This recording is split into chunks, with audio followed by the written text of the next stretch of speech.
We get it almost every night. When that moon is big and bright, it's a supernatural delight. Everybody's dancing in the moonlight.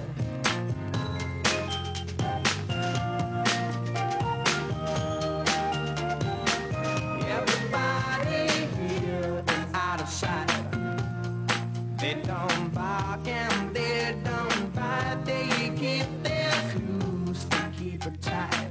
Everybody's dancing. Buon pomeriggio in diretta a Chiacchiere Caffè per una puntata decisamente particolare, perché vi vogliamo parlare di arte contemporanea, ma poi anche del sostegno, che è una parola legata allo sport del rugby, ma vedremo che sarà piegata anche ad altre esigenze, sostegno scolastico e sostegno solidale.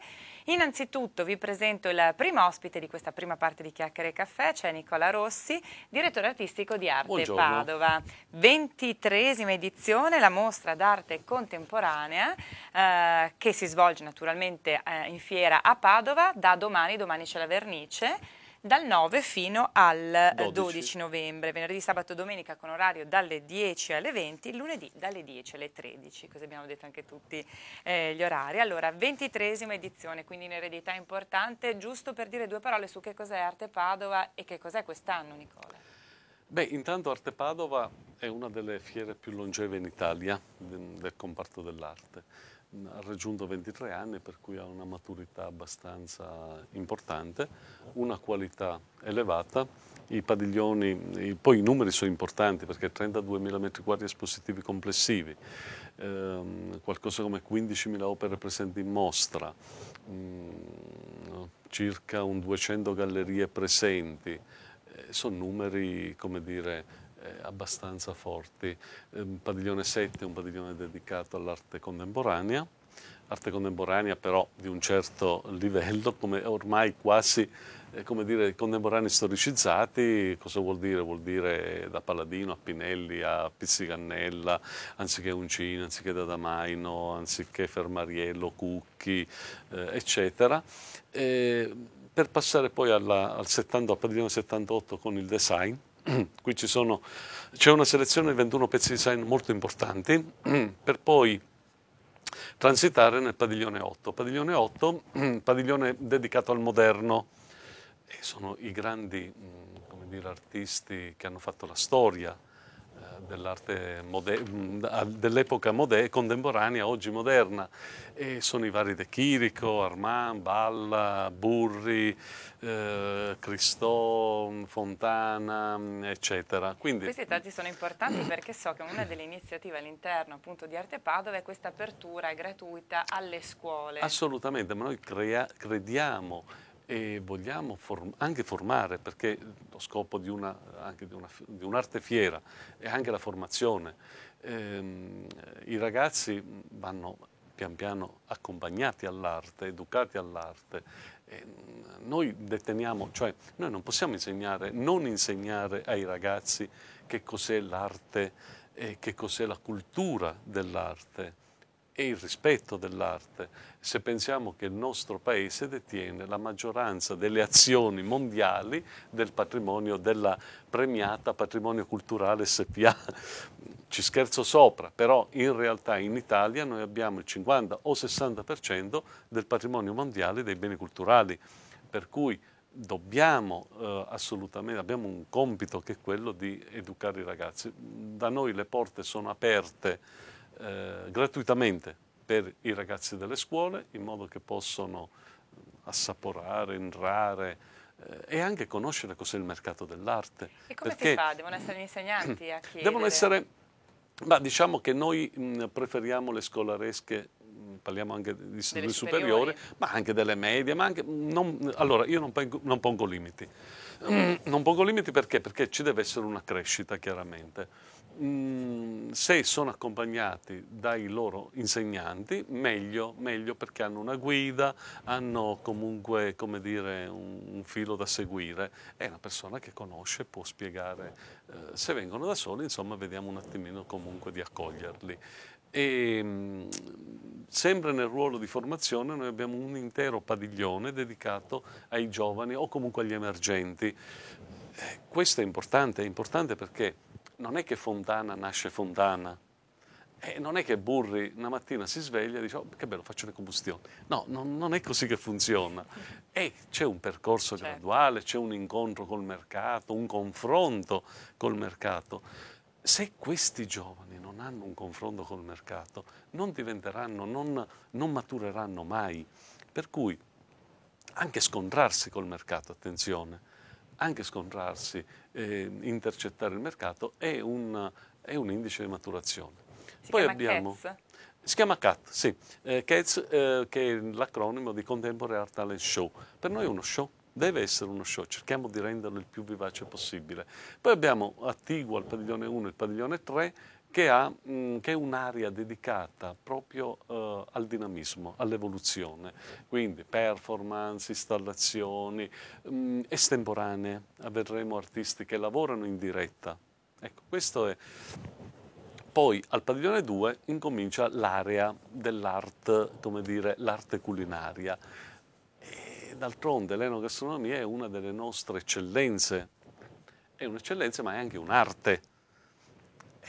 L'arte della cucina è a pieno titolo e per cui cominciamo un percorso culinario con le eccellenze del territorio nel padiglione 2 per concludere questo percorso nell'area VIP del padiglione 8. Lì abbiamo creato un art gourmet dove è possibile assaggiare le eccellenze internazionali, non solo del nostro territorio, ma internazionali. Diciamo che c'è veramente un po' di tutto. E a proposito dei giovani talenti, di questo cazzo insomma, Sì. se vogliamo dire, ci sono padiglioni a disposizione di questi artisti emergenti e un po' provocatoriamente l'avete chiamata Under 5.000 euro. È importante, sì, 5.000 euro. Questo perché? Perché noi offriamo una serie di, come dire, nei padiglioni storici, il 7, l'8, troviamo artisti già super affermati, dove i valori sono decisamente elevati e sono accessibili solo a determinate fasce di collezionisti o comunque di imprenditori importanti, di professionisti, eccetera. Avevamo bisogno di concludere un ciclo per cui rendere l'arte accessibile. Cosa vuol dire? Vuol dire che io vengo in fiera, ho il piacere di vedere 15.000 opere d'arte, noi abbiamo ben 15.000 opere d'arte, però ho anche la possibilità di andare via dalla fiera con un pezzo d'arte. Ecco perché abbiamo voluto un padiglione dove fosse possibile acquisire delle opere d'arte, magari di autori ancora non affermati, con valori al di sotto dei 5.000 euro.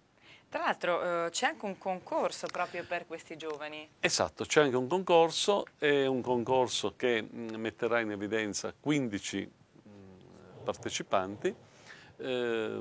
Questi 15 avranno una targa della loro partecipazione, della loro, come dire, fra virgolette, bravura. Questi 15 sono stati già selezionati. C'è stata già questa selezione, su 60 sono passati in 15. Di questi 15 avremo altri 5 che i primi 3 sono i veri e propri vincitori, con un premio in denaro e anche con una possibilità di presentarsi di nuovo all'edizione successiva con un bonus particolare. Ecco, quindi insomma c'è una certa. Devo dire che lo scorso anno i vincitori del concorso sono passati tutti nella scuderia di alcuni mercanti. Questo vuol dire un salto di qualità non da poco. Assolutamente, poi ci sono tantissimi eventi collaterali, ne hai parlato anche tu, per esempio adesso io ne cito uno, domenica alle 15 si terrà la presentazione di una mostra, cioè Andar per Stelle di Cesare Berlingeri, che poi troverà spazio tra l'altro a San Gaetano, a Padova a dicembre se non sbaglio. Sì, noi il concetto di contaminare poi la città è stata contaminata a vario titolo. Uno delle contaminazioni è Berlingeri, che comincia il suo percorso in fiera con una mostra nel padiglione 7 e poi si continuerà al Centro Culturale San Gaetano con una mostra che partirà a ruota. praticamente. Ecco, tra l'altro poi ci sono anche delle conferenze stampa, comunque degli incontri, non solo incontri con l'autore, ma anche degli incontri un po' particolari che riguardano la tecnologia, l'arte e l'architettura e la Sì, moda. lì abbiamo coinvolto H-Farm, abbiamo coinvolto una serie di personaggi, insomma stiamo cercando di identificare l'arte in tutte le sue forme. Abbiamo coinvolto la moda, Maliparmi? Maliparmi, abbiamo coinvolto l'università, quindi moda, università, innovazione, tecnologia, design. Abbiamo cominciato questo percorso 7-8 anni fa con la fotografia che all'epoca era di una difficile comprensione unica, oggi invece abbiamo con i video che restano ancora difficili e ora stiamo passando ad altri segmenti. Dove vogliamo arrivare l'anno prossimo? L'arte della moda, del design, delle eccellenze italiane, ancora la musica e la letteratura. Ecco, prossimo anno la letteratura, l'arte letteraria deve essere al centro dei nostri pensieri. Ecco, spesso si sta parlando di arte e di cultura in questo momento in cui i portafogli sono sempre più vuoti purtroppo. Come si fa a rilanciare anche la cultura, l'arte, parlare di arte, vivere anche di arte in questo momento? Ecco, è un periodo difficile, indubbiamente, ma è difficile, oserei dire, forse in maniera minore nel comparto dell'arte, dove c'è comunque, proprio per la tipologia, una disponibilità diversa. Pensiamo cosa succede nel mercato delle auto, pensiamo cosa succede nel mercato del mobile, abbiamo una contrazione dei consumi che è veramente forte. La cosa tocca anche il mercato dell'arte, indubbiamente, in misure diverse. Cosa è stato compresso ultimamente? Non tanto la fascia alta, tanto la fascia media, dove l'intervento di quello che era, come dire, la fascia economica media è stata molto, come dire, colpita dalla crisi dei provvedimenti economici e fiscali, per cui di conseguenza cosa abbiamo dovuto fare? Abbiamo cominciato a pensare lo scorso anno a un'arte di forma accessibile, dove c'è il piacere di avere un'opera d'arte, ma c'è anche la chance, la possibilità di intercettare un artista che nell'arco dei prossimi anni aumenta di valore perché diventa importante. Ricordiamo, anche i grandi nomi avevano delle quotazioni, come dire, contenute quando sono nati, e questo è quello che cerchiamo anche di fare. Cioè cerchiamo di far acquisire delle opere di artisti emergenti che costano indubbiamente poco, che avranno una crescita, perché questo, se pensiamo ai casi di Cattelan, Certo. cioè, qua ripetiamo sempre, però alla fine questi sono Boetti. Prima abbiamo visto passare tra le immagini una mappa stupenda di Boetti, l'ultima mappa è stata battuta alcuni giorni fa, mi sembra intorno ai 700.000 euro. Insomma, eccola. Eccola qui. Sono cifre importanti, ma non partiamo da quelle cifre, partiamo da ben altre cifre 10 anni fa. Se ci sono ancora i mecenati? C'è qualcuno che crede ancora molto nell'arte? Nell'arte si crede anche come forma di investimento. L'arte ancora consente di avere utili, se vogliamo. È un periodo difficile, indubbiamente mettiamo da parte, però oggettivamente negli ultimi anni l'arte ha comunque segnato dei punti percentuali importanti nella crescita di valore. Tra l'altro mi vengono in mente anche cifre relative a mostre d'arte che in realtà in questo momento di crisi vedono tantissimi visitatori, affluenza molto Sì, ma è uno dei richiami. Le città d'arte in questo momento hanno dei grandi flussi, anzi sono forse tra le uniche che segnano delle crescite, perché l'area termale segna un meno, l'area balneare, l'area montana, i laghi, però le città d'arte segnano dei più importanti. Per cui c'è una fame d'arte da parte degli italiani finalmente, oserei dire, perché noi deteniamo la maggioranza assoluta del patrimonio mondiale, dei beni culturali, però poi non mangiamo arte. Sì, forse dobbiamo essere anche un po' formati all'arte, E forse forse quello ci manca un ecco, po', però io per essere credo, formati bisogna iniziare ha ragione, anche. io credo che l'abbondanza, no? Questo è proprio il caso tipico, l'abbondanza porta a non interessarsi. E allora dobbiamo recuperare questo interesse formando. Ecco perché io ho aperto la fiera d'arte ai giovani, ma anche ai ragazzi delle scuole elementari, diamine, non ci sono problemi, vengano anche loro, le Sì, medie. Dostoevsky diceva la bellezza salverà il mondo, perché in realtà è questo. In effetti sì, io dico ormai da più di 10 anni, noi non abbiamo materie prime, non abbiamo petrolio, oro, argento, carbone, eccetera. Però abbiamo un grande giacimento, che è il giacimento culturale. È una miniera d'oro, di diamanti, ma dobbiamo sfruttarlo al meglio. Ma per sfruttarlo al meglio ci dobbiamo anche preparare culturalmente, dobbiamo conoscere quello che facciamo. Ecco perché insisto, i giovani devono vedere queste. Ma perché dico, allora, un museo d'arte moderna, tu vedi 1000 pezzi, 500, 600, 700, 200, qui ne vedi 12.000, 15.000, cioè vedi dei numeri impressionanti e questo ti consente anche di formarti meglio, più rapidamente. Diciamo che si riesce a fare sintesi rapida. Com'è È un cambi- bignami. beh, certo. Com'è cambiata Arte Padova in questi 23 anni? Tantissimo. È cambiata tantissimo, dalle cose più banali che può essere il layout della mostra, l'architettura della mostra, fino ad arrivare ai contenuti. 10 anni fa non avevamo questi contenuti, mancava proprio il territorio. Oggi abbiamo una forte presenza del territorio. 10 anni fa era impensabile che 100 negozi cittadini facessero sistema con la fiera d'arte ed essere un loro segno di presenza. Oggi è possibile trovare le VIP card, è possibile trovare gli inviti nei negozi della città. Famosi Ci negozi sono amici di Padova. sono i 100 partner, forse sono un po' di più di 100, i 100 partner della mostra d'arte, dove è possibile trovare le VIP card, inviti, un servizio, informazioni. Ecco, questo 10 anni fa non era pensabile. C'è l'adesivo, il E logo c'è del... l'adesivo, Ecco, esatto, per il chi logo, esatto, sono gira magari per riconosciabili. Padova può riconoscere il Esatto, logo. e li troviamo dappertutto,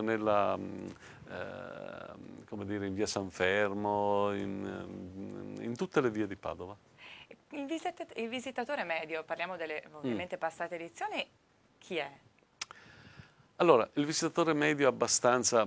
Allora, abbiamo una fascia che sono proprio quelli che vengono per il piacere di vedere. Magari non hanno le possibilità di comprare, però oggettivamente non verranno mai più un numero così elevato di opere importanti.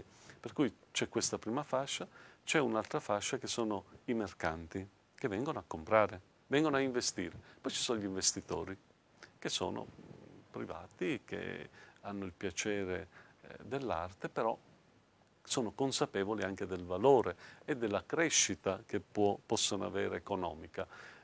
Chi ha cominciato a collezionare 30 anni fa si rende conto di cosa vuol dire la crescita di valore, perché, guarda, facciamo un esempio banale, Matteo Massagrande, padovano, è in esposizione in fiera. Bene, io ho comprato degli oli di Matteo, quanti anni fa? Poteva essere il 2000, via. Sì. Quindi parliamo di 12-15 anni fa, ora non ricordo se 87. I primi che ho comprato, mi sembra che l'ho pagati 100.000 lire. Oggi valgono? Insomma, qualcosina in più. Esatto. Ma ci si rende conto come dire, dell'incremento proprio quando. E allora diventi un collezionista interessato, se vogliamo, perché tu compri un'opera perché ti piace, indubbiamente lo fai perché insomma senti qualcosa, però poi ti rendi conto che effettivamente se li avessi lasciate lì non valeva, cioè non avevi più niente. Ora però hai un'opera che ha un suo valore. Quindi arte bellezza ma anche arte investimento. investimento. Ricordiamo le date 9, 10, 11, 12 novembre in fiera a Padova con orario dalle 10 alle 20, il lunedì dalle 10 alle 13. Il lunedì io dico che è la giornata Migliore. ma no, migliore, cioè diciamo che è la giornata che chi ha puntato determinate cose magari riesce a portarle, visto che si è in chiusura, a un prezzo ancora più interessante di quello che è interessante. Perfetto Nicola, noi ti ringraziamo, ti facciamo un grosso in bocca al lupo, verremo a vederci Grazie. a Padova, ci rivediamo l'anno prossimo per Grazie a la voi. 24esima edizione. Noi ci fermiamo un attimo per una piccola pausa pubblicitaria, ritorniamo per parlare di rugby, sostegno e solidarietà.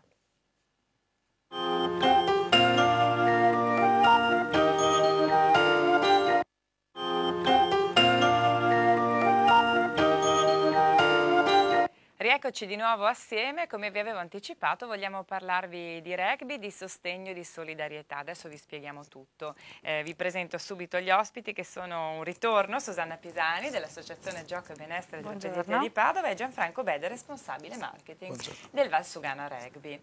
Io ho parlato di sostegno, molti probabilmente non sanno che cos'è il sostegno, io l'ho imparato con mio figlio, portando mio figlio a giocare a rugby. Volevo subito chiedere a Gianfranco se ci spieghi che cos'è il sostegno. Il sostegno è uno dei 3 principi fondamentali del rugby, sono avanzare, sostenere e continuare ad avanzare e sostenere. In questo caso è stato inteso in modo non puramente tecnico, Esatto. ma sostegno sia in campo che fuori campo. Il sostegno è un aiuto essenzialmente, Un aiuto. Mettersi assieme e fare qualcosa di utile a tutti Sì. assieme. Nel campo principalmente, infatti il rugby si distingue per il fatto di aver sempre bisogno di un compagno vicino, a differenza di altri sport dove eccelle chi riesce a isolarsi, da noi chi si isola rischia di perdere il pallone. E abbiamo voluto applicare anche questa metafora, provato ad applicarla anche fuori dal campo. Che cosa significa? Un'iniziativa particolare ed è per questo che c'è anche Susanna. Il 5 ottobre è stata presentata questa iniziativa, tra l'altro con il sostegno del Comune di Padova, se non sbaglio. Che cos'è? E Susanna penso sia la persona più adatta a Vai spiegare. Susanna. Allora abbiamo pensato, visto che da quest'anno abbiamo cominciato questa meravigliosa collaborazione con il Valsugana Rugby, di dare un aiuto, diciamo, un do ut des anche per l'associazione. Allora abbiamo parlato con Gianfranco se fosse stato possibile di iniziare questa collaborazione tra atleti e volontariato da noi in pediatria. Allora abbiamo steso un po' il progetto ed è andato a buon fine e i nostri ragazzi e i nostri educatori insieme con gli atleti del Valsugana Rugby cominciano questo diciamo volontariato a sostegno sia dell'associazione ma anche a sostegno proprio, perché è una cosa che fa bene sia a loro ma anche a noi. Facciamo un passo indietro perché non abbiamo detto, io ti conosco, però molti non sanno cos'è l'Associazione Gioco e Benessere che lavora e collabora con la Pediatria di Padova. Sì, l'Associazione Gioco e Benessere sostiene tutte le attività del servizio Gioco e Benessere della Pediatria di Padova. Praticamente noi organizziamo tutti i giochi, tutte le attività ricreative a sostegno appunto dei piccoli ricoverati da noi. E sosteniamo un po' sia psicologicamente con i nostri educatori e psicologi, ma anche moralmente sia bimbi che anche genitori, perché anche i genitori a volte si appoggiano a noi anche per una parola, per scambiare un'opinione, magari anche solo del tempo, perché a volte basta solo estraniarsi dal fatto del ricovero, perché ci sono certi bambini che purtroppo hanno dei ricoveri molto lunghi e quindi il genitore è costretto a stare lì, magari non è di Padova e quindi vive il quotidiano che per noi è andare a lavorare eccetera eccetera, per lui è invece stare in ospedale ad aspettare degli esami, gli infermieri, insomma tante cose che in un ospedale uno che è stato ricoverato sa quante persone, quante cose entrano in contatto, ecco. Quindi noi sosteniamo sia il pomeriggio che abbiamo le attività dalle 15 alle 18 e anche a serale dalle 19 alle 21, quindi la fascia è coperta. E questi ragazzi, e non so se solo i ragazzi o anche i genitori a questo punto potranno partecipare, in che modo a queste attività? Allora da noi potranno venire solo i maggiorenni, per cui e anche i dirigenti del Valsugana Rugby, perché anche loro vogliono dare l'esempio, perché dicono appunto sia campioni non solo nel campo ma anche nella vita. Ed è vero, perché come loro c'è il sostegno di squadra, da noi c'è il sostegno per i bambini, ed è per quello che le diciamo, vicinanze sono molte tra noi e il Valsugana Rugby. Praticamente la collaborazione, l'unione fa la forza, è da noi ma anche da loro, ed è per quello che abbiamo cominciato già verso febbraio-marzo questa collaborazione, perché il Valsugana Rugby ci aveva contattato per acquistare da noi dei Gotti de Fornase come trofeo per i tornei, e quindi avevano già cominciato questa sorta di solidarietà da comunicare anche alle altre squadre. Infatti, se non sbaglio, sono venuto a un torneo da voi, c'erano i vostri banchetti con tutte le vostre Infatti. gadget. Ed è stato molto bello perché a parte diciamo il variare il regalo da dare alle squadre che vincevano a cosa, ma anche il fatto appunto di dare un primo esempio, e da lì hanno detto ma perché non si potrebbe cominciare così? E allora è nata questo progetto che poi Gianfranco spiegherà, perché è con noi ma anche con altre 2 associazioni, quindi è abbastanza ampio, abbastanza importante. Quindi questo sostegno sia nel vendere o comunque nel regalare appunto questi gadget, ma anche proprio per entrare alla pediatria e per sostenere altre associazioni di volontariato. Sì, avevamo già iniziato l'anno scorso a collaborare con altre associazioni, con una casa famiglia, la comunità amicizia, dove c'erano dei ragazzi che il sabato mattina si radunavano nell'unica sede, e alcuni nostri giocatori sono andati a fargli praticare il rugby in un piccolo campetto, ed è stato interessante per ambedue le parti. Quest'anno sarà istituzionalizzato, ogni 15 giorni andranno un paio di giocatori. È un'intenzione del Valsugana è di provare a cambiare un po' la visione della squadra vincente, che ormai non può più basarsi solo sul risultato, che poi era relegato a sponsorizzazioni, a budget. Adesso l'idea di una squadra vincente pensiamo che sia una squadra che si distingue in campo ma anche fuori. Assolutamente. Poi tra l'altro leggevo una cosa molto particolare, che a proposito del sostegno fate anche una sorta di sostegno scolastico, e qui non so i ragazzi se l'hanno presa bene o male. Ci stiamo provando. Il progetto si basa su un responsabile scolastico che abbiamo all'interno C'è una figura proprio del che è stata Valsugana. istituita. Sì, è Francesco Bianchi, è laureato in lettere, ha anche la potenzialità di eseguirlo e rappresentarlo questo progetto.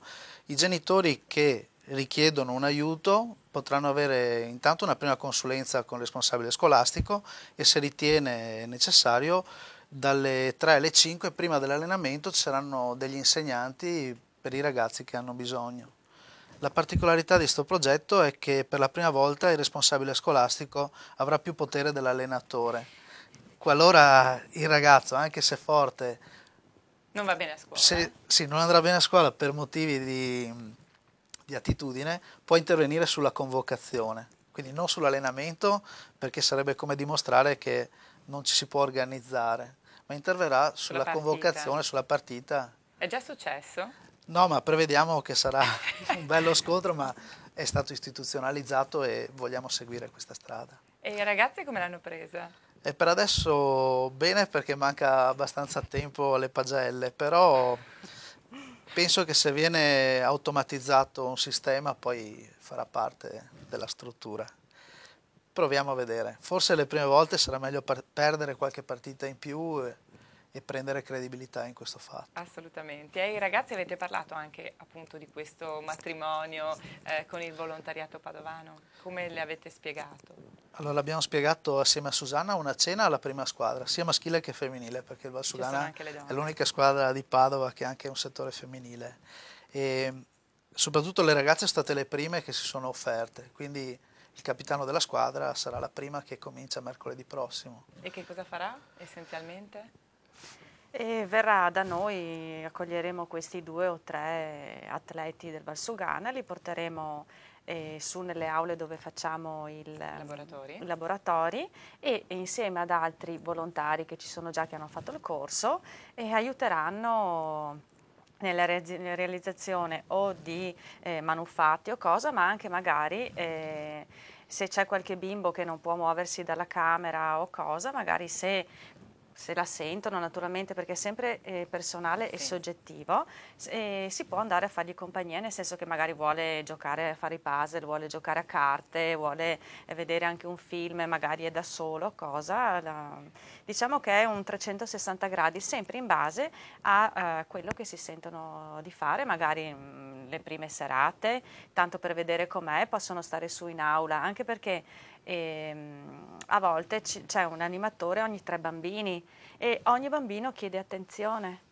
perché a volte non riesce a ritagliare, a volte è troppo piccolo, oppure ci sono anche i bimbi di scuola materna e allora li portiamo in aula materna, che ci sono le cucinette con il frutta che fanno, sai, il mangiare così, e creano quella torta. Anche perché qualche bambino magari non sta particolarmente bene, a volte non ha voglia, o magari no, non ma si sente infatti bisogna particolarmente accompagnarli. E allora meglio che vengano, così ogni bambino ha la sua attenzione in più.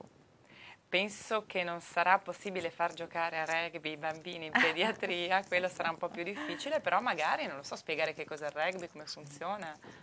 Anche qualche rimbalzo, qualche passaggio. La palla potremmo non manca, farlo. la pallovale Sì. non dovrebbe mancare No, da questo proviamo. punto di vista. No, di sicuro non mancherà, e secondo me l'attenzione sarà molta, perché i bambini, a parte che sono sempre attenti allo sport e a qualche sport in particolare naturalmente, però a volte magari fanno delle domande, si incuriosiscono, come è capitato per esempio con il laboratorio di fotografia. Ultimamente certi bimbi si sono fatti regalare per la comunione la macchina fotografica, quindi tu dai anche un input a questi bambini, gli crei quella curiosità, oltre di farli star bene nel loro ricovero, piccini che sono tanto cari, ma Questa anche... tra l'altro sono io, giusto? Ecco, sì, vedi. In uno dei vari laboratori, perché lo ricordiamo Di giornalismo. forse l'anno scorso, Sì, quello di addirittura 2 anni fa, giornalismo, facevamo sì. anche dei piccoli laboratori di giornalismo. Infatti. I ragazzini appunto facevano i giornalisti, si improvvisavano giornalisti. Ecco, e quindi magari creano anche un interesse per lo sport del rugby, gli fanno domande o cose, e sicuramente dai qualcosa in più, che c'è sempre bisogno di aprire l'orizzonte ai bimbi, soprattutto in un universo così ristretto come l'ospedale. Ecco, tra l'altro stiamo vedendo immagini di vari laboratori, ho visto quello Sì. di pasticceria che è storico, se non Sì, sbaglio, in sì, pediatria, sì, hai sì, detto la sì, sì. fotografia, e poi... E poi abbiamo la pet therapy, che è il Eccola fiore qui. all'occhiello della Questo nostra coniglietto. pediatria, e che purtroppo, nota dolente, ultimamente non riusciamo a fare, perché Non come ci sono avrete i fondi. letto e come non ci sono fondi, anche perché le associazioni ci portano tutti gli animali puliti, vaccinati, tutti quanto. In più c'è uno psicologo che segue la terapia, perché non è che portano l'animale, il suo conduttore, cioè il proprietario dell'animale, che ha fatto a sua volta un corso per poter fare la pet therapy, non è che gli dà l'animale così, c'è sempre lo psicologo, anche perché Penso che anche i bambini debbano imparare come gestirli, come toccarli. sicuramente, poi è multiculturale il nostro ospedale, quindi la nostra pediatria, quindi guarda il furetto, è stupendo, le cavie sono veramente, teneri, cioè, sì. veramente un peccato sapere che non si possono fare sì, queste purtroppo. cose. Anche Ecco qua, perché questa era poi... giù, Francesca, se non sbaglio addirittura. Anche perché poi fanno tutto un discorso di analisi di quello che hanno sentito, allora fanno disegnare l'attività, e anche chiedono ai genitori come l'hanno vissuta, perché anche il genitore è felice, si sente appagato da questa attività. Tra l'altro queste attività, al di là di, ecco, questi sono i pompieri immagino, al di là di far stare bene il bambino, lo aiutano forse anche a superare quello che è il trauma dell'ospedale, forse spesso anche a parlare di quello che sta succedendo a loro. Loro si aprono moltissimo, perché diciamo che il pensiero viene sviato da queste nostre attività, ed è quello il nostro, diciamo, obiettivo principale, perché appunto il bambino, come gli anziani, quando vengono ricoverati sono disorientati. Tra l'altro abbiamo parlato di volontari, c'è anche un corso, è già partito, sta partendo per diventare volontari dell'associazione? Sicuramente sta partendo il corso per il nuovo anno 2012-2013, anzi per chi è interessato può telefonare da noi, ci sono gli educatori che prendono nome e cognome, poi quando è maggio che fanno le prime selezioni vengono contattati, faranno colloqui, poi ripartirà verso settembre-ottobre, riparte l'altro corso, perché noi abbiamo sempre bisogno di volontari, anche perché si sa bene che poi durante gli anni si perdono. Io per esempio sono l'unica del corso del 2002, io sono 10 anni che sono volontaria, per cui... Però tutti i tuoi compagni sono ovviamente ognuno ha la propria vita, La le proprie propria attività, vita, quindi magari c'è chi dice per quest'anno lo faccio, poi l'anno prossimo cambia, si dedica a qualcos'altro, chi invece è come me, che io sono una tenace perché vivo con la passione di questa cosa. di questa cosa. A proposito di passione, Gianfranco, il rugby, tra l'altro uno sport che di qualche anno fa non se ne parlava tantissimo, adesso è un po' ritornato, e tra l'altro leggevo proprio su Facebook commenti, visto che il calcio è abbastanza malato, lo dico, speriamo che nessuno si arrabbi, però insomma è malato, ne sentiamo di tutti i colori, si è parlato tantissimo anche dei tifosi la scorsa settimana e così via, d'Aspo e non d'Aspo. Il rugby è uno sport pulito, di solito si dice così. Voi tra l'altro state anche entrando nelle scuole, se non sbaglio. Sì, stiamo entrando nelle scuole con un progetto un po' diverso dal solito. Anziché dare una mano o far partecipare tutto l'anno delle classi, facciamo un intervento mirato di 2 o 3 lezioni e poi organizziamo un torneo in campo dove li facciamo vivere l'esperienza come se fossero dei giocatori professionisti, quindi col terzo tempo, con la pasta asciutta alla fine tutti insieme, avversari si siedono e mangiano insieme, gli facciamo il filmato della partita e mettiamo la musica quando segnano, lo facciamo vivere come una festa, come la festa che vivono ad alto livello i giocatori. E questo abbiamo visto Sia per che le bambine piace. che per i bambini. Sì, sempre. Bambine o ragazzi, insomma, per carità. Ma devo dire che fino a 10-12 anni spesso quelle che giocano sono più forti dei maschi, dopo le femmine. sì, sono più tenaci, è aperto a tutti, fino a una certa età. Quindi voi andate nelle scuole elementari essenzialmente o anche alle medie? Abbiamo fatto elementari, medie E anche superiori. e superiori. Con le NAIP, fra l'altro, è nata un collegamento molto importante, in quanto è diventata proprio come in Inghilterra per alcuni college, le NAIP adesso ha il rugby come sport di riferimento e questo ci fa molto piacere perché è un modo diverso di vivere la scuola, il sapere che all'interno gli alunni possono far parte di una squadra nella squadra. Questo è importante. Tra l'altro leggevo che adesso c'è anche, tra virgolette, questa moda, anche dal punto di vista lavorativo, di portare i dipendenti a fare delle esperienze, compresa quella del rugby. Secondo te è utile? Sì, io spesso sono stato chiamato a fare del team building per le aziende. Building, esatto. Ed è stato molto divertente e secondo me interessante perché le dinamiche aziendali possono essere abbastanza simili a quel che riguarda la dinamica di squadra, quindi lo spogliatoio, il condividere, il superare i problemi insieme e soprattutto ci sono questi due diversi ruoli fra i tre quarti e gli avanti che spesso possono essere simili alla produzione e il commerciale di un'azienda, quindi si può anche farli vivere in campo queste esperienze dove se non viene prodotta, se la fabbrica non produce, il commerciale non può vendere, se il commerciale non vende la fabbrica e allo stesso modo se gli avanti non guadagnano i palloni, i tre quarti non segnano e viceversa. Quindi lavoriamo molto anche su fargliela vivere questa esperienza. In tutto questo bisogna sfatare forse il mito e la leggenda che il rugby è uno sport violento? No, il rugby è uno sport per tutti. Dopo ad alto livello richiede delle competenze certo. E anche delle strutture fisiche particolari. Però mi piace raccontare l'esperienza che ho visto in Inghilterra dove a livello di scuole elementari e medie, possiamo dire, viene messo in tutte le classi, soprattutto perché hanno detto che, ed è vero, è uno sport che rispetta le diversità, quindi se c'è il bambino un po' sovrappeso si sente fortunato perché forse sarà un buon pilone, se c'è, dopo ad alto livello ormai non è più così, però se c'è il piccolino si sente fortunato perché forse sarà il miglior mediano di mischia, se c'è quello magro e secco si sentirà fortunato perché potrà essere una buona seconda linea. Alla fine è uno sport soprattutto a livello giovanile, fa sentire fortunato uno per come è nato. Assolutamente per com'è. Ma Susanna l'avete portata nel campo da rugby? L'avete fatta giocare a rugby? No, ancora no, non hanno usato, però secondo me, visto che sono queste cose che nascono, si trasformano, collaborazioni così, secondo me in primavera Gianfranco non mancherà di fare, Susanna vorrei farti una proposta, perché non vieni un giorno, una domenica? Bisognerebbe proporlo forse anche ai medici, gli infermieri della pediatria, non si sa mai. come team building, ma anche come sfogo. Ma guarda, potrebbe essere una buona potrebbe idea. essere, perché no? Allora, io vi faccio un grosso in bocca al lupo per queste belle iniziative. Avete visto sia il sito del Valsugana Rugby che dell'Associazione Gioco e Benessere per tutte queste iniziative, per avere maggiori informazioni. Noi ci fermiamo qui con Chiacchiere e Caffè, che torna naturalmente sempre domani alla stessa ora. Grazie dell'attenzione, arrivederci, buon pomeriggio. Grazie Micaela, arrivederci.